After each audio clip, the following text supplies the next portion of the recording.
this up. My kids were playing with my stand yesterday. So for if you don't know, hi everybody, I'm James from My Life Exotics. For the last 3 days, I've been doing a lot of cleaning because today is normally the day I clean, but today is not the only day I clean. I'm going to do a quick show and tell. I had babies this week.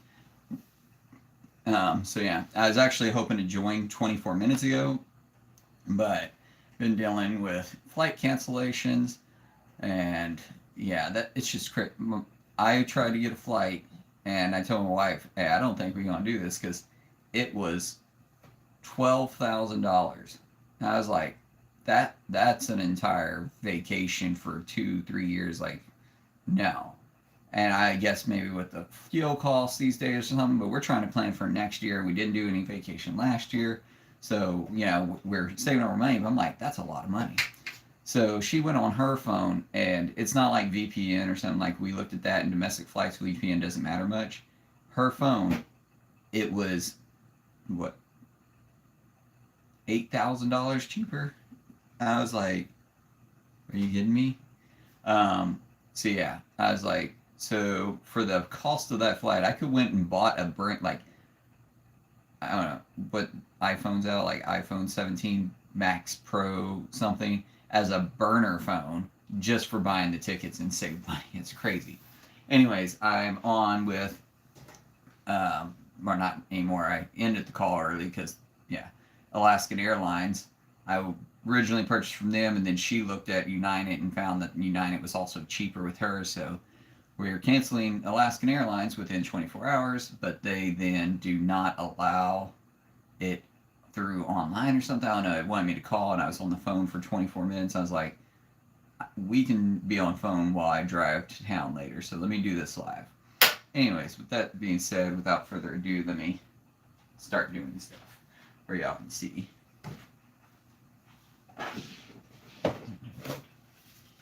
So, I think it was Tuesday evening. I woke up to, or didn't wake up, sorry, got off work to my female, Diamond, having babies. So, the cat was on me. I didn't want the cat on me because I don't want to smell like cat when I'm holding them. Anyway, she had a litter, and I wasn't expecting them for another couple weeks. I like to put my females in the V70 tubs to have their babies versus in the dirt where they have them. But she had them where she had them. So I got them out, cleaned them up, and that took a while. And then I got her out and put her over there so she would eat without the scent of her babies. So, yeah, that was taken care of, and the babies are doing good. I'm going to show off the mom because I had one person ask questions about what, size she looked like. Which one is she? Here she is. Alright. But, yeah, I put her in there. She's going to be going back into her enclosure this week after I get her one more feeding in. I don't think she'll have a problem eating in her enclosure, but how I want to do it. But honestly, I want to be able to get to her easy, and there's too much bioactive and wood and stuff that if she wants to lock herself in, she can. So, let me put this over here so I have it. So, this right here is an adult female Caulker Cay Boa. Care to guess how many babies she had? If you want to put in the comments, I'll give a few minutes. If you're watching this later and you want to put in the comments before you get to it as a guest, that'd be cool. It'd be nice to know what people think. But yeah, she is 2018, Caulker Cay, adult female, just gave birth on Tuesday, and she's had one medium rat. So she's due for another one. Probably give her one tomorrow. And yeah, this is an adult. So one of the people, because I posted a picture on YouTube Sorry, I'm trying to scoot this out the way so I can get a better angle. Um, I posted a picture and a person was like, hey, what's the difference between that and Hog Island? Well, they're smaller, for one, but Hog Islands also are brighter. They, Caulker Cays, have more of a anathoristic look, I think is the name. Anathoristic. But they're very grayish. And then, like, Caulker Cays, they have some pink to them. Hey, how's it going? So that's a big difference between them is Caulker Cays have a little bit of pink. They get a little bit bigger, but not much bigger. And then Hog Islands are almost look like a whole different species with their color. These guys have very to little to no pinks at all on them. Like the underbelly is about it. I don't even know if that picks up, but their tails, everything's pretty gray and black. And yeah, so want to show her off as an adult female.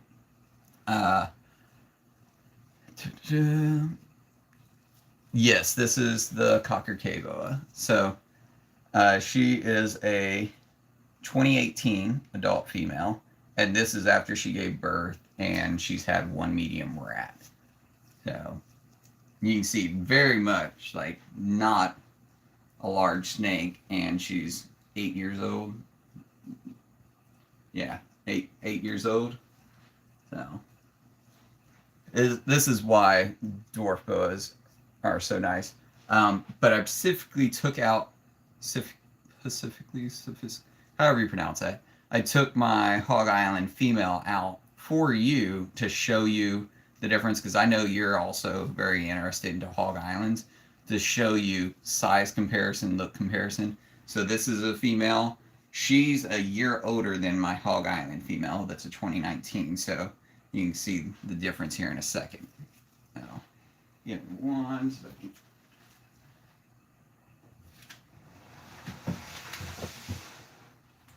And I did all my cleanings on Friday and yesterday in preparation to just show off these boas and the babies. So that's why you're not going to see me clean today, and I won't make this an hour-long video.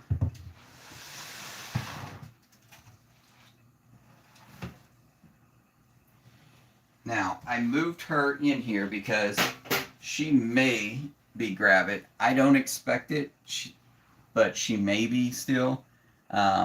It's really hard to tell. There's days that she does look good, days that she doesn't, so wasn't expecting it. If she doesn't, not a big deal, because I didn't think she was. But I went ahead and moved her into the V70 rack for two purposes. One, to give her a few weeks in case she does give babies. I don't have to dig them out of her bioactive enclosure, but also for this live so you could see the adult female Hog Island. So still, when it comes to an adult boa, it's very dwarf, right? Like this is a small snake still, but in comparison, her versus my cocker diamond, Luna, that's her name, she is significantly bigger, but still small. So this just gives you an idea. And she's a 2019, whereas my cocker is a 2018. Under good maintenance, well over 20 years. So, you know, if you take good care of them, you don't feed them too much where they get obese. You know, if they get a respiratory infection, you take them in, you check your humidities, you keep them healthy. Yeah, 20 years is not unheard of. Like they can live very long time. So it's really great for, you know, somebody who wants that long pet that, you know, you have a dog, you build a bond, and then they're gone in 12-ish. Like I have a standard poodle, and I just took her to the vet because she had rotary something or another. Basically, her eyes started doing and was making her dizzy and fall over. We got her taken care of, but now she walks like this and has for the last couple weeks. And they said it's common in old dogs. My dog is 8 years old. I'm like, what do you mean old dog? She's only 8. But, you know, dogs age faster. Yeah. How long do they live? Thanks. You think the babies will be ready by next spring? Next spring, yeah, I expect so. I keep my babies a bit longer than a lot of other people. It's just because I like to, one, make sure that they're eating frozen thawed, unless the person is another breeder that is familiar with, getting them to eat frozen thawed or has live. I try to avoid that because as somebody who was sold snakes that was supposed to be frozen thawed, they didn't eat frozen thawed. I had to get live. It's a pain in the butt for non, professional people that breed their own rats and mice. So I like to make sure mine are well on it and there's no hesitation. They've, eaten a ton of food. And then, I really feel comfortable with them going out. So yeah, next spring probably is a good time.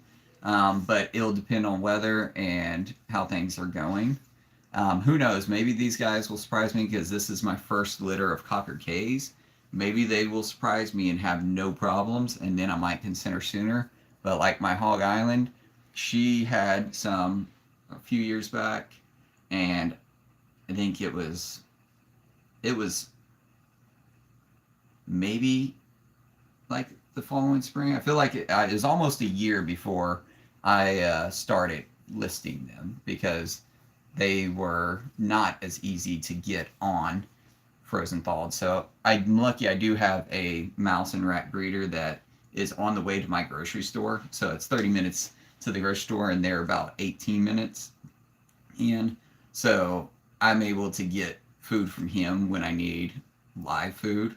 But I also don't like doing that. If I can try to get the babies to eat frozen thawed first, that's the best way.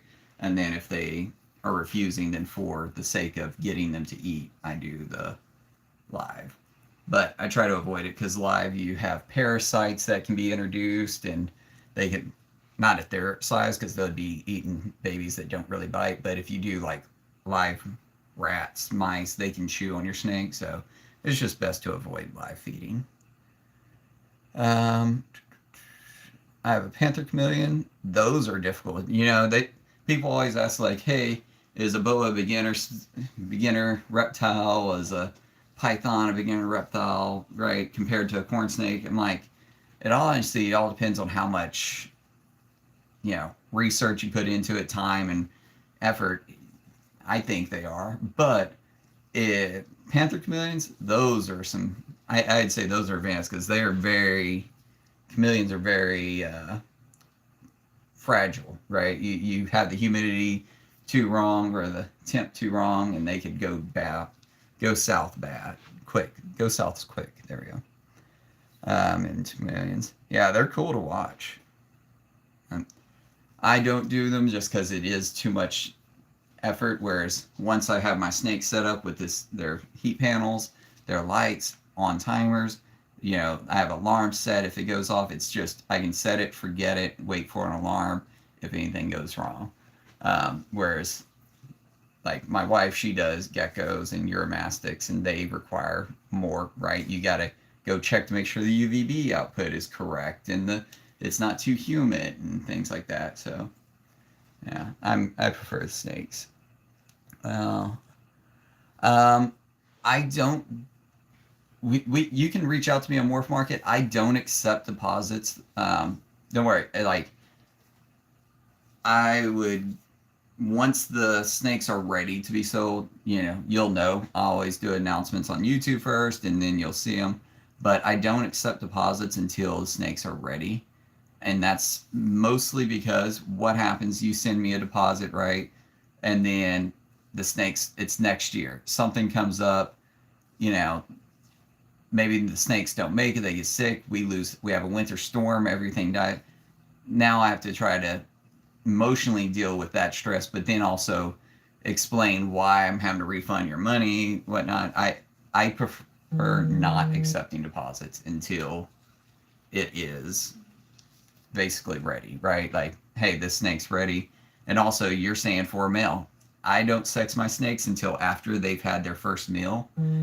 Personally, by first meal, their first frozen thawed. Once they've eaten their first frozen thawed, then I will start sexing. I just don't do any undue stress on them until hand. There's nothing wrong with sexing right after they're born. I just personally let them relax, try to get them to eat, and then once they're stable, do sex. So if I have all females, now, hey, your deposit, doesn't work, right? Because you wanted a male. So, and yes, but it's not as hard as people think. And see, I agree with you. Like, I imagine if I did chameleon pythons, once you start working with them, things do get easier. Like, it just naturally, you don't have to look at the card like, let me grab this. So when I first was getting started with caring for snakes, I created cards, and like this one's an annual, just providing annual expectations on food, whereas this one is a summer. So like I created cards and I would swap them out. I'd have them on my enclosures so I could look, grab my heat gun, check, look at the temperature, and not worry. But now I've done it long enough, I don't really use the cards anymore, so they're tucked away. Actually, my kid pulled those out and I decided to put them on the tool area so I could show them off. But yeah, as you get used to it, whatever animal you're working with gets easier. Do you have any ball pythons? Nah, ball pythons, they're just not for me. They're too common. They don't do much. They're very solitary, or not solitary, but like whatever word means, they don't move much. I like more active snakes, and also ball pythons are all over the place. I like snakes that aren't necessarily rare, but aren't as common. So yeah, I actually prefer corn snakes over ball pythons too. That's fair. I wouldn't expect a refund. Yeah. Well, no, it's not that I wouldn't give a refund. So they're, just so everybody's watching. So it's more of I don't want to take money knowing that I don't have a guaranteed sell for you, right? Once I know, hey, I have a male, it's eating well, it's ready. Maybe that's in October, like, hey, this snake's doing good, it's good, do you want this one, right? And then we can discuss, that then. But right now, it wouldn't be something that I'm okay with. And in regards to refunds, I do refunds except for 25%. There's a restocking listing fee, so you can't have a non-refundable deposit or something like that in some states. So calling it the restocking fee is the way to say, hey, I have to relist this animal. This animal could have been bought from somebody else, so that's the penalty, is 25%.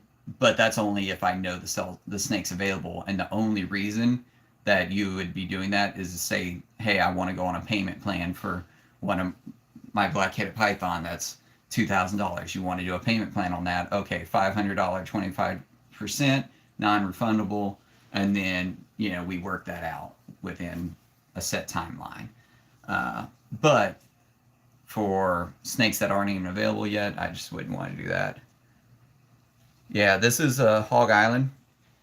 So I'm showing her off. I've had Caulker Cay babies. I'm about to go grab some. Do you sell the cards? I do not. I can, if you ping me, preferably send an email or message me on Facebook or Morph Market.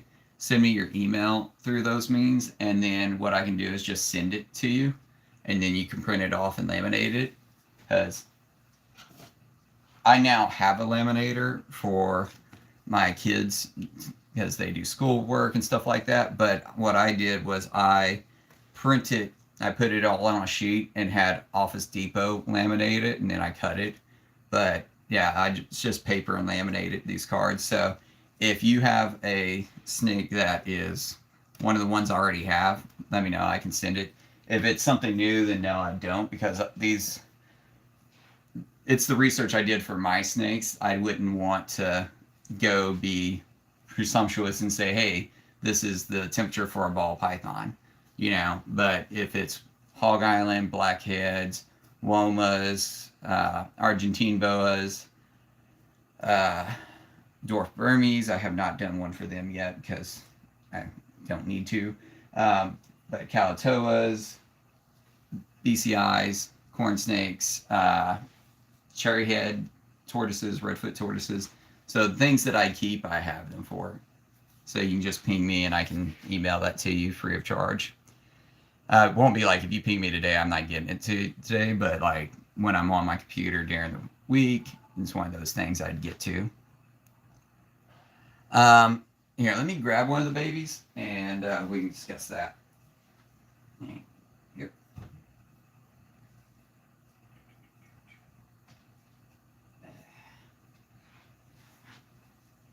Trying to get her off without hurting her. So I said she may be grab it. There you go. She had a good grip on my wrist.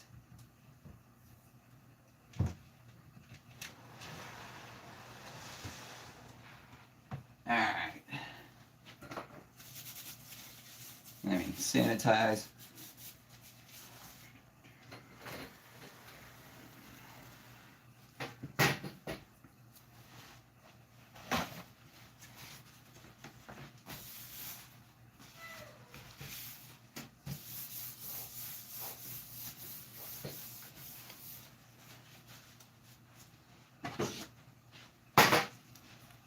I had a bag.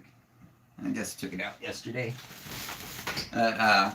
Putting this here so in case they squirm out, they don't fall far. Let me grab Grumpy. So I've named 3 of them so far. Let me get Grumpy. And I'll discuss him. I typically don't name my babies. They just get IDs. Because I don't intend on keeping any, but from this litter, I'm probably going to keep a couple. So a few of them got names already. Oh man, he's so tiny. I got to move. Something's got to give. Let me get this closer and angle it down a little bit. There we go. All right, there we go. So when I was separating them, Grumpy was the very first one out of the litter to hiss at me. So Tuesday or Wednesday when they were born, he or she was very grumpy. So I was like, cool, Grumpy. And then had another one that hissed and struck at me, and I named that one Spitfire. And then the last one that I named was a little, basically the same thing, fussy. So I named it Silverback. Also because they're very grayish, and on the tails, this one's grumpy, but on the tail you see how there's a little like silverishy line on the saddle. So I named it Silverback, and Grumpy was the first one to bite me, so I was like, he earned his name. Spitfire has struck 4 or 5 times at me, has not bit yet, but yeah, working through that. You can see this is why I name them, because it's also like now I'm like, hey, you're Grumpy, I need to work with you. You're Spitfire, I need to work with you, because I don't want me to sell the snake to you and then you have to go work with that snake. That's not fun for someone who's getting into it for the first time. So it's best to have the snakes already handleable. And the reason why I'm still wearing gloves with them, I'll start getting them used to human scent after they've done a shed. But you can see where their umbilical cord, you see that little spot there on their belly? It hasn't fully closed yet, so instead of putting my germs all over them, I'm wearing gloves, but I'll start working with them without gloves once they've had a shed and, no longer have open wounds. But yeah, Spitfire's Silverback has bit me, this one's bit me, and Spitfire has not yet, but close to. But it's funny, when you get babies like this, their teeth are so small that when they bite, you don't even know where, like, you feel it, but you can't see it. It's so tiny. I'm like, I was half tempted because I was wearing gloves. I was like half tempted to put water in there just to see if it even pierced the glove or not. I'm sure it did, but I could not see it. Yeah. Uh, you asked about price. This is a little lopsided. I think let me try to square that up. Price range. Um, I haven't looked at the market for these guys, to be honest, um, to compare like what are they going for, but they also aren't very common, so there probably isn't a good way to range that. Um, Probably at least 500 would be starting, and that would be for, you know, if I have a male and, you know, it's a lone male, then yeah, that'd probably be the starting. Oh no, no. Uh, 1,000, no, that'd be like you're talking about pair at that point. Like if I had a male and female that was getting paired together, that price point. Um, these guys, the lowest for like the pet quality level would be 500. If it was like Grumpy here, Grumpy looks great. It's got good, the name suggests that he's not one that you would want. But if I was going to sell him, it'd be closer to the 700 range, and that's because I look for snakes that are active, that do have a little bit of that aggressive feeding response, defensiveness to them. So like this probably honestly be one that I keep, whether he's or she, male or female. I'll probably end up keeping this one.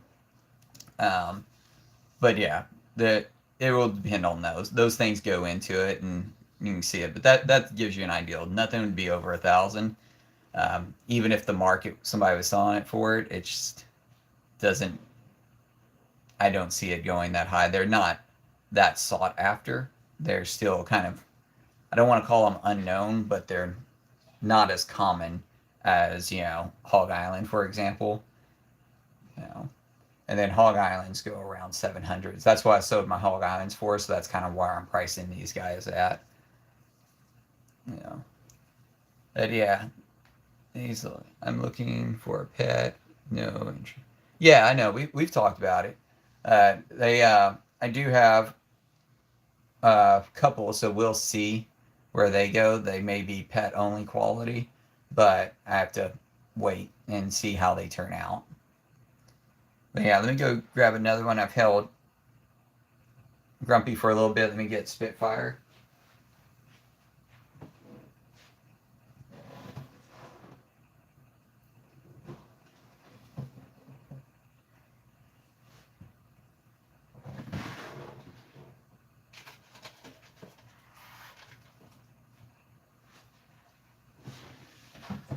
Don't know if you heard her, but she hissed. But you can see she's curled up, ready to go. We'll give her some time to calm down. Try and think. Yeah, I'm expecting sheds next week, or I guess this week technically, depending on how you look at the calendar. But yeah, and then I will attempt to feed, and then we'll look at sexing. Yeah, these guys are pretty cool. Interesting fact. So I actually, the reason I got into breeding was because of Caulker Cays, the Caulker Cay Boas. I wanted some, and what's his name? Cutting Edge Hurt refused to sell them individually. Like I wanted a pet too, and he only sold them as pairs. So what do? You buy two, right? Like I want the snake, so I'll buy two of them. And then I was like, well, I guess I got two. Might as well look into breeding. What goes into that? It's these and croquets. So I was like, oh, so that's how I actually got into breeding, was these little guys. Me wanting this particular snake. And put your mouth down.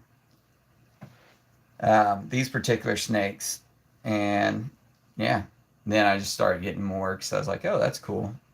But I last year downsized because I was like, was it last? Yeah, last year downsized because I had a third child, and my current office needs to come down here to the reptile room, so I need to clear out space in the next 5 years. So it's a slow process of migrating them down, and that's when I also decided I'll start breeding more incremental instead of everybody getting bred up at a time. Do it separate, because like this alone. Oh, I had a question at the beginning of the chat. I think nobody had joined yet, but how many babies do you think was produced? And the answer was 9. So she had 9 babies. That's a great size. I would not expect it. I was thinking it was going to be closer to 6. My Hog Island, when I had her, she had 6 or 7, but only 3 healthy ones. A lot of them were stillborn, and didn't survive birthing. So I only had 3 out of the litter, but all 9 of hers were born. She did have 2 that had eye issues, so that's why I'm talking about I might have pet quality ones. We'll see how the healing goes. But one of the things that I read about other breeders do is they tend to, if they have like any eye issue ones, if a kid comes up to a show, they may give it to the kid and their parents for free if it looks like they're interested. I don't do shows, so that ain't an option, but it's something I was thinking I might do in the neighborhood, because we do have, a lot of kids in the neighborhood, and we're in the country, so we come across snakes. So it's good to do that, but I don't know. I haven't decided yet, because it really depends on if they need to or not. I don't understand the mandatory pairs. I don't get it either. I think the reason why for Caulker Cays, in one, it makes it easier for you to sell, because people want females. If you say, hey, no, you need to buy the male too, it makes it where you can get 2 snakes sold. I didn't do that, and I've been holding on to my black-headed python male. I had a pair born, but I'm like, no, you sell individual, right? But blackheads aren't. They're not common. They're hard to work with. They're like raise up and stuff, but they're not so rare or uncommon that you can't sell separately. But I think that was the reason why he did require a pair, is because these guys aren't common. So in his mind, if he sells his pair, this is me assuming, it's not him just being greedy and trying to get an extra sell in, right? My mind, he's probably thinking these guys are less common, that he wants to try to ensure that somebody's trying to continue breeding them, because you can't get these guys wild caught anymore.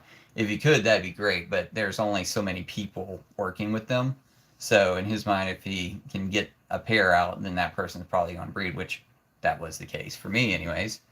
But yeah, I don't do pairs, so even if I had a perfect number, well, I guess I have an odd number, so it wouldn't be perfect, but assume I had 4 males and 5 females, or 5 males and 4 females, I wouldn't sell 4 pairs. They'd be getting sold individually for it, But yeah, he ain't the only pair. I've seen other people doing that at sells pairs, and yeah, don't know why. We're still, were they all still from the same? Yeah. So for cutting edge herp, I'm couldn't get a definite answer out of him, but I'm like 90% sure they're related.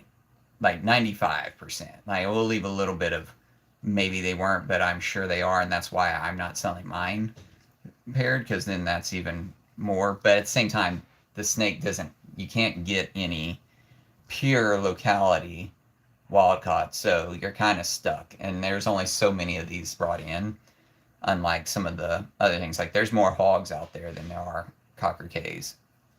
One of the snakes that I haven't came across that I wanted was Corn Islands.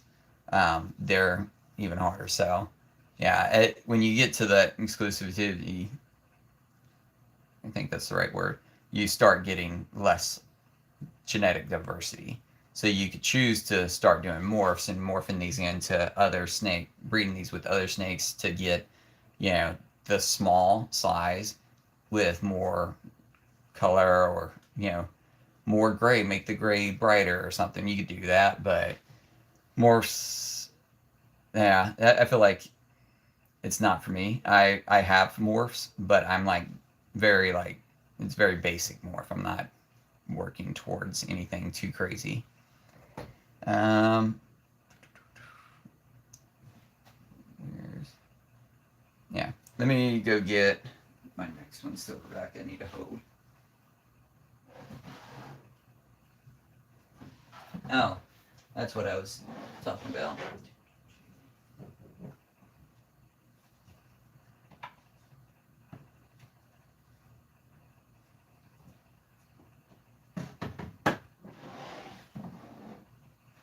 So, I was talking about like not breeding all my snakes at once, and like my little snake had 9 babies. Hi. My little snake had 9 babies. So when you have 9 babies, that's cool and all, but that's a lot of time. Like I've been in here every day handling each one to get this kind of activity out. You see how it's striking? I don't want to encourage that. I don't want to continue like teasing it just for camera play. I want to work with it. I want it to get calm. And that's why it's important when it does shed to take my gloves off so it also gets used to the human scent. Right now it's just getting used to handling, but human scent is also important. Um, so, anyways, with them hanging 9 babies, so it's 9 more tubs to clean, 9 more waters to change, 9 more mouths to feed. So that's a lot. That's why I'm not breeding all my snakes all at once every year, and then I stagger it out because that's just too much work. And yeah, you lose when you start having that many that you're taking care of. It becomes a job rather than an enjoyable hobby that you're taking time from your day. Like it's really work. So that's a benefit of me downsizing my snakes last year is I don't spend all my time cleaning. I get to do some stuff. I still haven't decided who, but I still have 2 more pairs that I need to downsize to be personally where I want to be. It's just I feel like I'm at the nitty gritty. I don't know who to downsize anymore, so I probably won't look into that until 2020.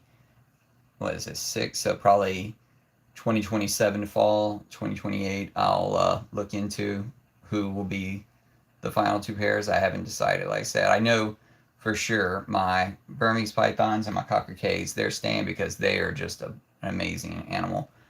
And then it's really hard to choose from the rest. But when you consider that and then able to spend time with those snakes that you do keep, that's where it's really fun.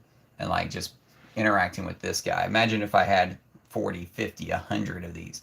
You literally don't have time in the day to hold the snake multiple times. So I come in here in the morning this week, do this in the morning. I'm checking them, making sure everything still looks good, and then doing the next one. And then I do it again in the evening. There's no time for that with 100 snakes. You know, those big people, like I can understand why they need help if they're trying to actually provide good offspring. Can you show the baby with the eye issue? Yeah, let me finish holding Spitfire for a few minutes, and then I will grab one of the ones with the eye issue. So uh, there's based on all the research and what people have said, there's a chance that snake could lose its eye, and those I think it was Orphophile was saying if they do, they still thrive, right? They don't use their eyes for their hunts and all that. So it's not like it's hey, you got to euthanize the snake. It's not fair. No, they live perfectly good lives. Just you don't want to sell the snake as a breeder. Though he was saying that he gave two snakes to a person from different litters across the years or whatever like that, that both had eye issues, and that person ended up being able to breed the 2 snakes. So he was saying they're like albino morph in them. One of the snakes had 2 bad eyes, and then the other snake had 1 bad eye. So only 1 good eye amongst the pair. They had babies, and out of the litters, none of them had either one only had a bad eye or none of them had bad eyes. So he was saying that it wasn't a guaranteed genetic. I think my issue was them being in the substrate because my substrate is very mulchy. It's got over the years the like mulch and sticks and bark broken down. There's sharp pieces. So if she gave birth, maybe it's got in their mouth, messed up their duct, or did something. I think, but yeah, next time I'm definitely going to put her in to the tub sooner. And one of the problems with being in bioactive, you don't necessarily know when they shed. It's hard to tell. So you can't do the, hey, this many days out from the last shed, expect babies. It's not as easy to determine. So I'll just be more careful next time, and I'll see if there's any more eye issues that pop up. But based on them being born in the bioactive substrate like they were, I'm going to chalk it up to that. But yeah, as you can see now, this is silverback, and it's calmed down a little bit, but this is what it takes to calm down those snakes. Now, this is just a defensive baby, right? That was doing the striking one eye. I do have a black-headed python that they just are hungry. I don't know what it is with him. My female, I can hold her like this for hours and not get bit. My male, he will literally just come by, and like if this is his head like this, he'll just be like, let me see if I can get the angle right. There we go. He'll just like turn his head open and bite down and then try to eat you. And it's like, dude, one of the guys that I ended up selling my wombas to, he is an Australian python breeder, and he's done a lot of research, and he's yeah, very excited because they had a morph that came out in them that he hasn't seen before, but he's also working with woman python morph, so he's going to see how that goes. But anyways, what I was getting to, he was telling me that it could be the scent of snakes, right? They're snake eaters. They're in a room of snakes, so that could be causing the issues where blackheads get the bad rep because they bite. Could just be that they scent stuff. So now when I hold him, I go and change my shirt. Like I had a cat jump off the couch on me earlier, and I'm like, I'm trying to go in the reptile room. I'm not going to hold him. If I go hold him, I'm switching out my shirt completely. I'm cleaning my hands. I'm wearing a long sleeve too, just to discourage him eating. But he's always been a fan of biting, and it's not like one of those. It's literally, this looks tasty, and it's slow. Like you watch and you're just like, are you kidding me? Yeah, let me go get the. Just curious what it is and what it looks like. Yeah, let me go get it now.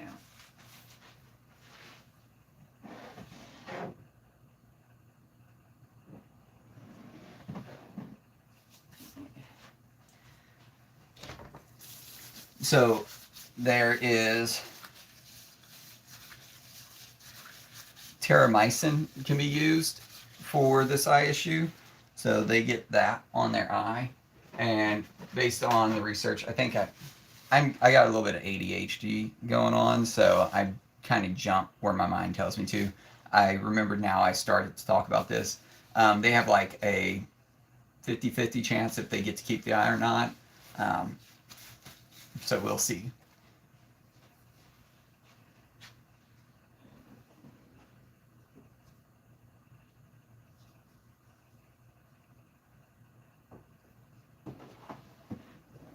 We'll have a better idea once the shed comes off, because it hopefully will be good after it sheds, but we'll see. So if you, there you go, you can see, looks a little cloudy. That's actually because they're in shed. All of the snake's eyes are cloudy right now. But this, if you look close enough, it is, come on. We'll say this snake's been very sweet because I've been messing with its head and eyes every day. Putting it on, I put on the terramycin twice a day. But you can see they bulge out. Oh, that's a good angle there. They bulge out, and you look into it. It kind of looks like there's fluid in there. Can't get it to focus, but their eye gets pushed back. So if this is, let me put him down to explain. Say this is his eye. This is the cap over the eye. This clear spot is fluid, and his eye normally would be like this, but because the fluid's in there, it's pushing the eye back too. So we we'll see how it goes. That's how they can lose the eye, from my understanding of it. Um, but I will say it does look better, but we won't really know until it sheds. So I will keep hoping for a good week.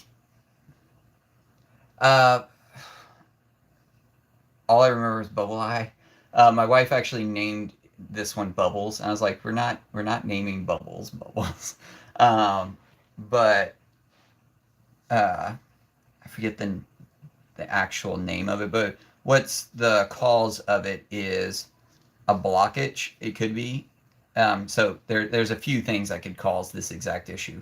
Stuck eye cap, not an issue because it hasn't shed yet. I mean, I guess maybe it could be an issue, but it's like after they shed, right, and the humidity's not right, eyelids get stuck on, or eye cap gets stuck on there. That could cause the issue. Um, the other issue is a blockage in their duct. So inside their mouth, he's not going to open up, but their ducts are on the roof of their mouth, could be blocked. They say after they eat, sometimes that helps, because they open their mouth and stretch it around. That can help clean that out as well. Um, but I'm not going to feed it yet. I did go in there and use a silicone spatula and scrub, not like scrub, but like rub it going from front to back along the roof, just in case there was something to kind of break it up, and allow some of the pressure to relieve. Because what should happen is those fluid, is its tears, should go down the duct and into the mouth cavity, and it's not, so it's just bubbling out. And then the terramycin is because if it's not a blockage, it's also could be bacterial. So the terramycin is used to help fight if it is bacterial. So yeah, that's why we don't know if it'll be able to keep the eyes yet or not. We'll just have to wait and see, because it could be any of those three things. Now, but yeah, I think 9 babies and this being an issue, I was like, it's a good learning experience, because I've had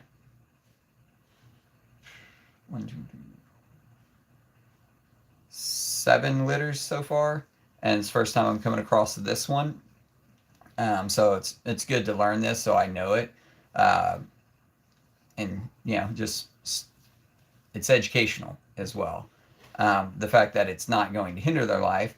Bubbles may become a pet snake for somebody, right? So we'll see. But like, it's looking much better than it was the day of. It looked pretty bad. So my terramycin's out in the garage, because my garage is air conditioned, and it needs to be at a stable temperature. I think it needs to be below 76, I believe. This room stays above 80. At night is the only time it drops a little bit low, but it's still above 76. So I don't know if I'm sweating. No, I don't. There's times I'm in here and I'm sweating. So I keep it out in the garage. So after this live, I'll end up going and getting that and putting this on these guys before I end up getting some coffee and some breakfast. Let's see. Is it more likely to happen if they stay inside the sac after birth? I didn't hear anything about that. And one of the things that I will say was beneficial of her laying in the substrate, none of them was still in the sac.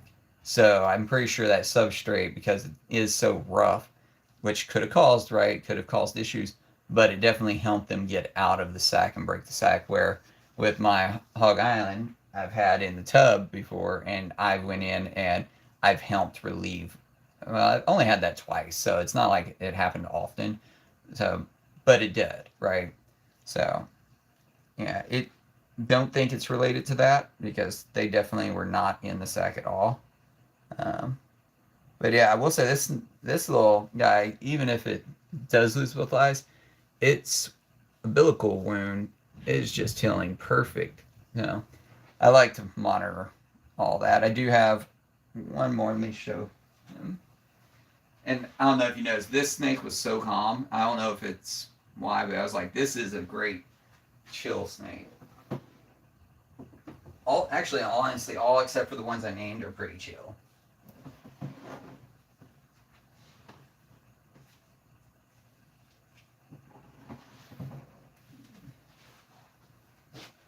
So this is the other one. Sorry, face itch. And it is significantly harder to see. It's only on its left eye. And it is not as noticeable. So I think if I can get the snake to look this way, you can see the side over here, how it sticks out a little bit. It's nowhere near as bad as the other snake's eyes, but you can see. And then you can see it's a little cloudy in there. But yeah. So not as bad. This one's went down too, but we'll see.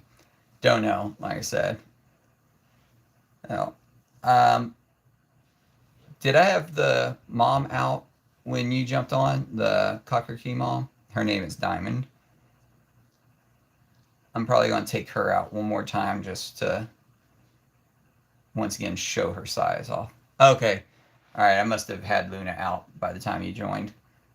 So I'll take out the mom, and you can compare her in size to the Hog Island. So the Hog Island was 2019 birth, and the Caulker Cay is a 2018.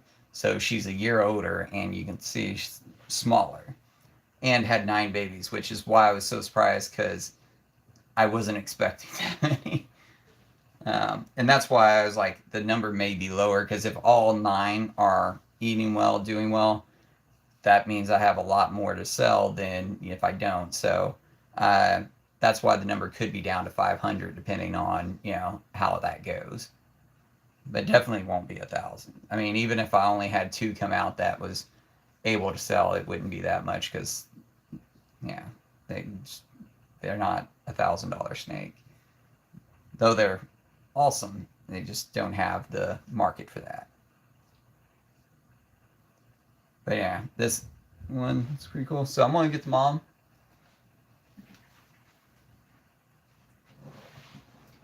One of the things I do while I'm talking with y'all, I don't know if y'all can see over here. Let me clean my hands one more time before I get mom. I want to take you closer to my rack to show how I keep the babies. I'm using today as more of a informational video. Oh, sorry, that was very close up on my head. So over here, I keep these little cards. So before I was using actual cards, and that's so difficult to pull out, write on. So I only have a sticker now. Normally you'll only see one sticker on mine, like you can see there, the ID, and then how much they are born, weight born. And then once I sex them, I'll put M or F on top, and then I'll sex them 2 to 3 times. It depends on first time if I sex and it's a male, second time I sex it's a male, it's a male. If the first time I sex it's a male, second time I sex it's a female, I'll sex again, male, to make sure I get the same reading each time. Normally it's more like you're sexing a female, but it's actually a male because you don't get into the tube correctly. So this one little circle tells me everything I need to know: the birth weight, the ID, and then the sex. And then if I have more information I need, I just throw an extra sticker on here. So this one tells me that both eyes, right? Because I don't have many now, but imagine if this was all full, I might have a hard time remembering, which one had an eye issue if they don't present anymore, right? So in 2 months, right, all their eyes look great. I still need to remember who had the eye issue, right? Because if I sell the snake, I can't be like, oh yeah, it's a good snake, good snake. No, I need to let you know, hey, it was born with an eye issue. This is, how it looked at this point, this point, this point, right? So this is a way to identify what extra information I need to know. Now I keep everything in a spreadsheet, but like today, or not today, this week, I put all their weights in, I put this here. They didn't get onto a spreadsheet until Friday when I put in, Friday night when I was putting in these two's treatments. So like how I did the terramycin, like putting that into my personal record, but I didn't do all the weights. Like they had the weights, but I didn't put it on my spreadsheet until yesterday. So having the actual stickers to help keep that record is good for me. Down here, this is the other one. I just mark left eye. So that way I can say, hey, they're left eye. And that's like if you were the snake, it's the snake's left eye, not if you're looking at the snake in your left. And then like Grumpy here got its name Grumpy. That just lets me identify which one I need to spend more time with to make sure that they don't react. So last feedings and last cleanings, etc. So one, I don't do cleanings anymore. I used to when I started off, because it's important to know when they poop, when they do all that. But then the practice of doing it, even just my normal collection, not including babies, it's too much. You come in here, you're cleaning, they've pooped, they've shed. You don't, yeah, I'm not, I used to, but I'm like, that, it becomes a lot of work. Now, what I do is if I notice the shed is fresh, I'll mark a fresh shed. If they're in the tubs, so I mark that. But typically after the year mark, I don't mark anymore. So like when they poop, they'll get marked, but only because they're new and I need to track that to make sure it's healthy. But after a year, no. And like my black-headed python up here, he's available, but I don't track his stuff anymore. I just track his feedings. That's the only thing I track is feedings, and that's because a snake may choose not to eat, or I end up feeding a snake 2 meals, right? So like my blackheads, they eat snakes in the wild, longer prey. So I might feed 2 meals instead of 1 big meal. I feed 2 medium meals. So being able to track that, and I use ReptiScan. I don't know if they still have it available, but when I started using them, they had a lifetime membership, and everything these days is subscription. I paid like $70 for the lifetime. I think Morph Market now offers it for free, but I've already paid them and I'm using their app. I just go in there, I add the babies, I can then click shed, poop, water change, fed, whatever, and that's what I use. They also, you can use QR code, but I'm like, that takes too long to open up the camera, scan. Like I don't have that many snakes. I can just scroll down to my snake and enter what I need to. So that's the main thing that I track is their feedings of all my snakes. And then for the babies, it'll just be the first year. Do I track their poops, their feeds, their sheds? After that, it's normal. Let me grab Mom.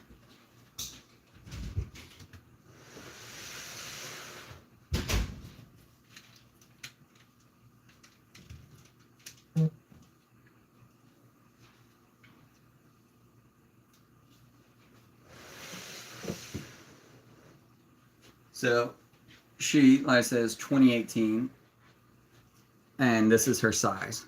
So if you remember, compared to the Hog Island, that's a year younger, significantly smaller. Well, I only have planned 1 snake. Yeah, so with 1 snake, I wouldn't even use an app because maybe you do find like Morph Market may be free for customers. I don't know, but with 1 snake, I just use a spreadsheet, and that's what I do for my like overall information, like health and stuff. That all goes into a spreadsheet on Google Drive. I keep all my information there, and then like the more smaller things I put on the app, but then I can download that as a CSV file.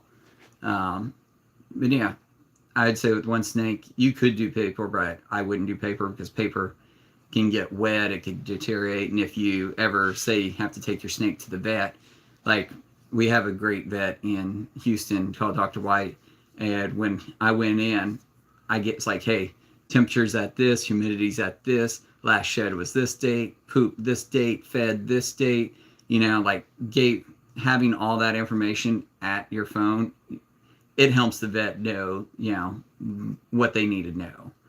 So it's good to have. I guess physical calendar with cage would be an ideal for me. That's not a bad ideal, especially for feedings. If you're wanting to do non-standard weekly or bi-weekly feeding, I actually have a calendar in my garage next to my deep freeze where for the first like 3 years, I was using it religiously, planning out the entire year. I would be like, all right, BCI's fed this date, blackheads fed this date. And I think as babies, it's very important to do that because they're on different regimens. As they get adult, bi-weekly feedings have worked great for me. With the occasional, my snakes may look a little smaller, so then I'm feeding them in between bi-weekly. But they'll still, example, I feed my blackhead on Monday, and the normal feeding would be Friday, 4 days earlier, but they need the food. Then I'd feed again on Sunday or Tuesday of the following week to give them more food. But that's now, like, I've been doing it long enough that I can just look and kind of determine that. But before, this card here is a great explanation of what I was doing. This is literally, look at what I put down here, feed. And then I put the date, the month and date of when I need to feed the snake. All right, so the calendars are very useful when you have one, two snakes. As it gets bigger, it's just not convenient. But that's one of the things I might look into. I will say I've had no problems with my feeding schedule going bi-weekly, but if I wanted to like spend more time with snakes, and hey, maybe today I'm only feeding half of them, and the next day feed the other half, but I just don't have to do that right now. Normally I'm feeding one-offs where if she, like, for example, got fed on Wednesday, she's going to get fed again tomorrow, right? And she's going to get fed again on their natural feed day. And that's just because she just laid babies. You have different times in your life where you need to eat more. A human mom, right? She's breastfeed and whatnot. She's going to eat more. So yeah, treat snakes, individualized as well. That's good. No real issues. I mean, cheats. What I mean by that, let's say I take the tong and I have this. I don't have my tongs there on the wall, but I basically just hold the rat and I'll wiggle it a little bit and they grab and eat. And it's not just her, it's basically all of the BCIs I have are like that. My Hog Island female is a little bit more aggressive. She does bite the cage occasionally when I walk by, but I don't consider that a feeding response, maybe just, cage aggression or something. It's not really cage aggression because she doesn't have a problem coming out. But I do have that problem with her where she's occasionally biting. Not as bad, or not biting, but striking the glass. Not as bad as my Argentine boas, which, if I turn the camera just a little bit, you can see Kim right there. I have cardboard down here because I need to cut it because I want to block off her view, her window, so when I come in, she doesn't get as stressed, right? Because I look at it as like they're stressed out if they're striking. So, but yeah, this is the adult female Caulker Cay, and if you can look, like, this is why this was the snake I was like, okay, I'll buy 2 of. I take my male out, but he's tucked away.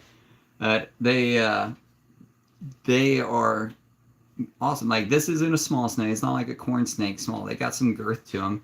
She, once again, just had babies, so the girth isn't as girthy, but they have some girth to them, and this is a very manageable size. And then if you're like me, like 6-foot enclosure, this snake is going crazy. It's right now on a 4-foot, but it does have a 6-foot down there that I need to get ready.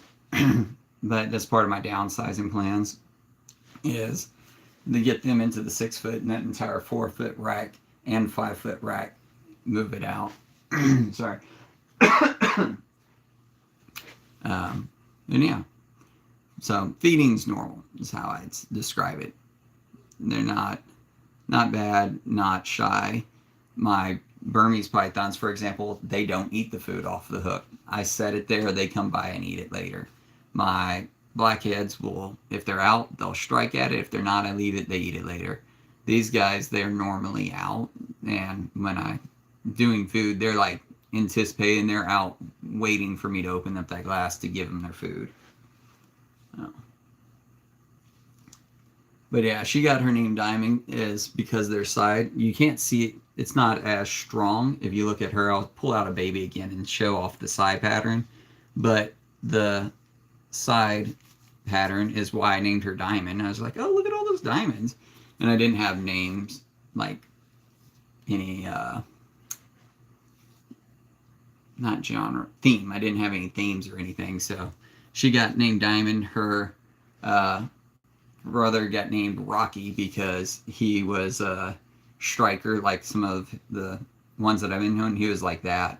And I was like, oh, you're a fighter. Name you Rocky, right? Rocky Balboa. So no real themes. They kind of just come up with them as I come with them.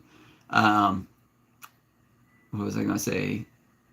One last thing I mentioned earlier about being lied to by breeders and stuff.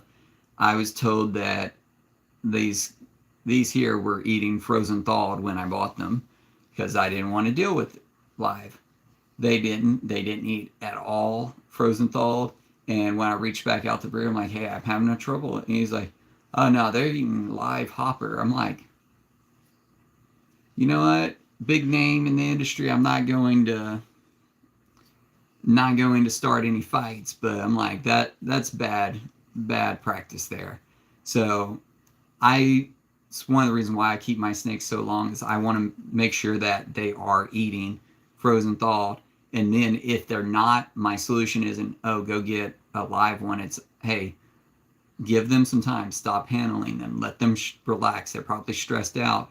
You know, put them in their enclosure, walk away for 2 weeks, walk away for a month, wait until they've eaten, then handle. And that seemed to be the biggest problem that I've seen is you get a snake, you want to handle the snake. Have the patience. The snake's going to be with you hopefully for 20 plus years. Get the snake, let it rest, let it come into its enclosure and feel safe, and then offer frozen thawed. Male to female. I'll grab the male out. Let me put her up. I'm keeping her put over here for one more feeding.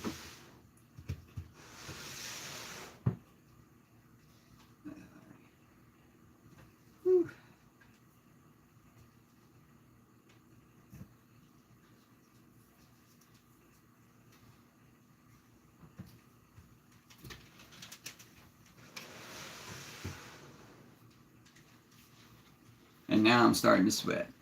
All right. So I'm going to take him out, and then that will probably be the last one. Take.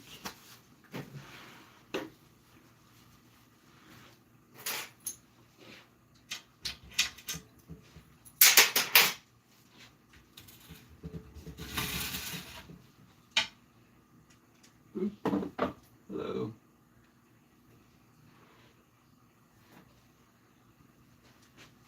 Let go of the hook. Let go of the hook.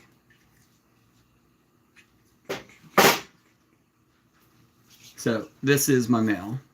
Now, one thing to keep in mind, he's been eating nonstop. She has been eating nonstop, but I've been giving her smaller food.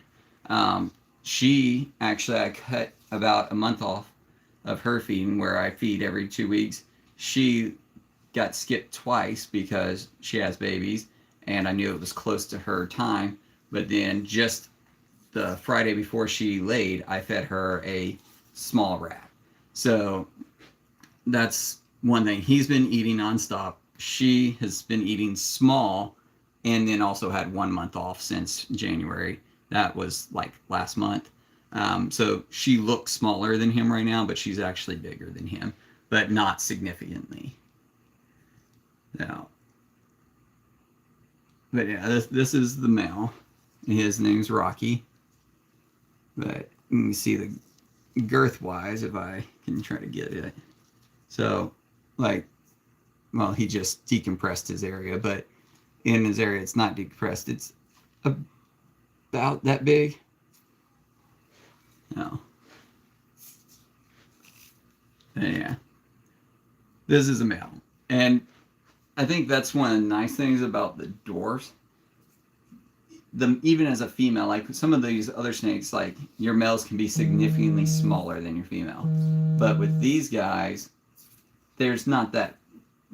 Now you could, I guess, I don't want to call it starve, but you could underfeed your males so they don't take up as much food. But first and foremost, these guys are my pets, so I'm not doing that.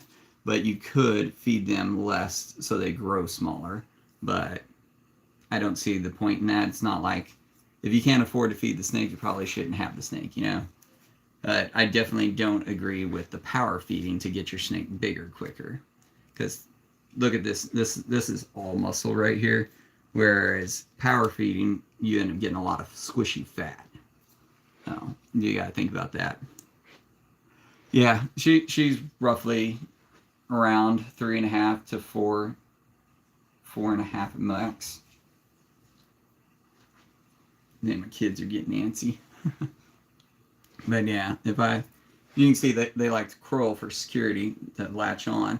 But if I stretched him out, I'd say he's 3.5, 4 feet. Let's see if you went down. I know you're looking at the top of my head right now, but I was trying to see if I can stretch him out a little bit.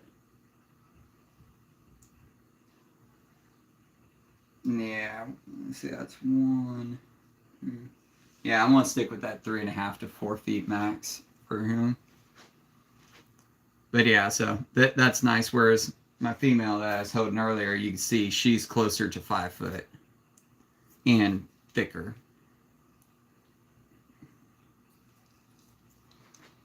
All right. Any other questions before I go? Oh, I guess I could also show the head off just because I was showing the baby's heads. So this is what a normal head would look. Well, he said no. That's what a normal eyes would look if you could see. Any other questions before I end the live? And yeah, if you're interested in these guys, reach out to me. You can definitely have the first choice because we've been talking for so long, even in the past weeks. Reach out to me, and we can discuss that. And once I do have them available, you can have the pick of the ones available. Just wouldn't take a deposit until that happens. But plenty of time to save up or look for the Hog Island, because I will say if I had to choose between these guys and a Hog Island, obviously I personally chose these guys first before the Hog Islands. But having them, I think you would be happy with either. If you ask my wife, she 100% prefers the Hog Island. She just loves the way Luna, my female, looks. Me, I kind of like the darker looks that these guys have. But, personal preference, either way, I think you'd be happy with either. So if you do decide going to Hog Island, go for it. And I don't know if you joined that group yet, but that group has some good people in there. Mine might be pregnant. I don't know. I'll know by next month. If she doesn't lay, then I know she's not. I'm not getting ultrasound equipment out and all that stuff. Some people do. That's not something that I'm on bother with. I'm allergic to pretty much every animal. I'm wondering if allergic to snakes. No, I've never met anyone allergic to a snake. I'm not a doctor, but as far as my understanding, snakes do not produce allergies, right? There's no dander with them. They all, yeah. I would say if you're curious, you could go to Reptile Expo, ask to hold a snake, or actually if you're allergic, maybe a Reptile Expo isn't great because they also tend to have other animals that do have fur and stuff. But maybe going to a place like one of the pet stores and saying, hey, can I hold the snake? Get a corn snake and just check it out. I wouldn't recommend buying from those places, but just to see if you're allergic for a test, do it. Or if you have a friend. Interesting. I wonder why. Because I've had a beard drain. They produce a lot of dust in their enclosures. Can produce a lot of dust, but I didn't know. I don't keep lizards myself. My wife has a couple, but I don't know about them. I just know that everybody says snakes don't produce, pet dander stuff. I'm not sensitive enough to know if they did. I do have seasonal allergies, but that's, pollen outside. Um, but yeah, I would say if you're curious, go test it out and just take some Benadryl with you or something. I don't know how bad it is. If it's so bad, I probably wouldn't even risk it. But if it's just like to cat dander and stuff. Oh, okay. Then yeah, probably the dust in the bearded dragons enclosures. One thing, if you are allergic to that stuff, so I don't know if you've watched my channel before, but I keep a lot of my animals on dirt and bioactive substrate. So like that there, you would not want to keep your animal that way if you're allergic to dust. You would want to keep it in a more like sanitary cypress mulch or just a more clean environment. Maybe do some research. I'm not an expert in that. I do keep my snakes babies in tubs like this with just paper on the bottom, but that I wouldn't recommend for long term. Like if you're looking for a pet, that's not a great life for a pet. That's more temporary housing in my opinion. But getting an enclosure like this and then putting paper down on the bottom of that and then having like this cork bark, when you get cork bark like that, you can actually take that outside, rinse it off real good so there's no dust or anything left on it, and then that gives them something to rub on, to naturalistic feel for them. So you can definitely check it out and see if it works for you.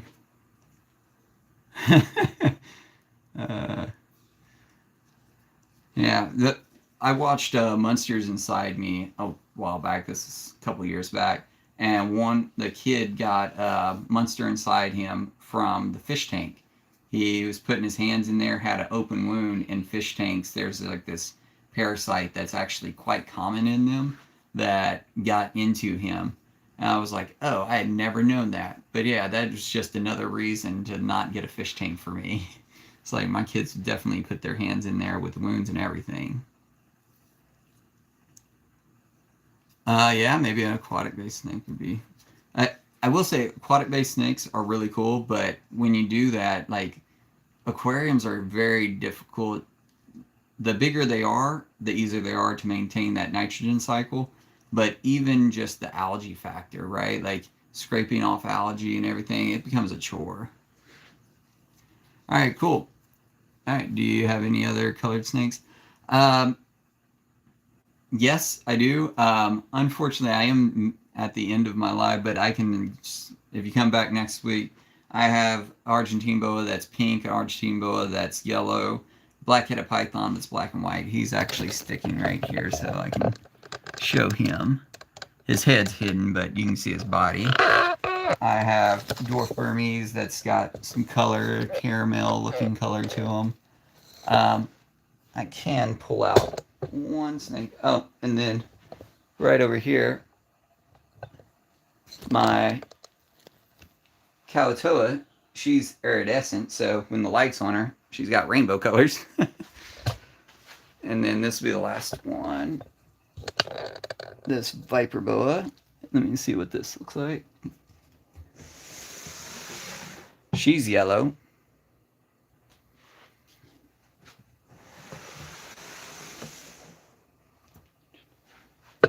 Yeah, I can show off more next week. I do need to hop off and go take care of daily chores. Rocky says, thanks for watching, everybody, and we'll see y'all next time. Bye.